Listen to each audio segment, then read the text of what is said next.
యాదగిరి లక్ష్మీ నరసింహస్వామి అనుబంధ ఆలయమైన పాదగుట్ట శ్రీ లక్ష్మీ నరసింహస్వామి ఆలయంలో ఈ నెల 15 నుండి ప్రారంభమైన అధ్యయనోత్సవాలు నేటితో ముగిశాయి. యాదగిరిగుట్ట లక్ష్మీనరసింహస్వామి అనుబంధ ఆలయమైన పాతగుట్ట లక్ష్మీనరసింహస్వామి ఆలయంలో 4వ రోజు పాటు వైభవంగా కొనసాగిన అధ్యయనోత్సవాలు 15వ తేదీన ప్రారంభమై నేటి 18వ తేదీ వరకు కొనసాగాయి. ఆదివారం 4వ రోజు అధ్యయనోత్సవాల్లో భాగంగా ఉదయం స్వామి అధ్యయనోత్సవంలో భాగంగా ఉదయం రామానుజ నూతనదారి చాత్మర అనుసంధానం గావింపబడి అధ్యయనోత్సవములకు పరిసమాప్తి పలికారు అర్చకులు.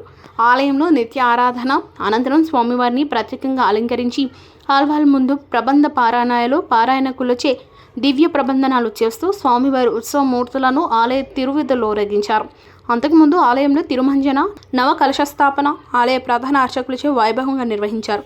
వేదమంత్రాలు మంగళ వాయిద్యాల నడుమ స్వామివారికి 4వ రోజు అధ్యయనోత్సవాలు కన్నుల విందుగా నిర్వహించారు. రేపటి 19 నుంచి ఫిబ్రవరి 25వ తేదీ వరకు పాతగుట్ట లక్ష్మీనరసింహస్వామి వారి వార్షిక బ్రహ్మోత్సవాలు నిర్వహణ కార్యక్రమంలో ఆలయ ఈవో రామకృష్ణరావు, చైర్మన్ నరసింహమూర్తి, ఆలయ సిబ్బంది, భక్తులు, స్థానికులు పాల్గొన్నారు.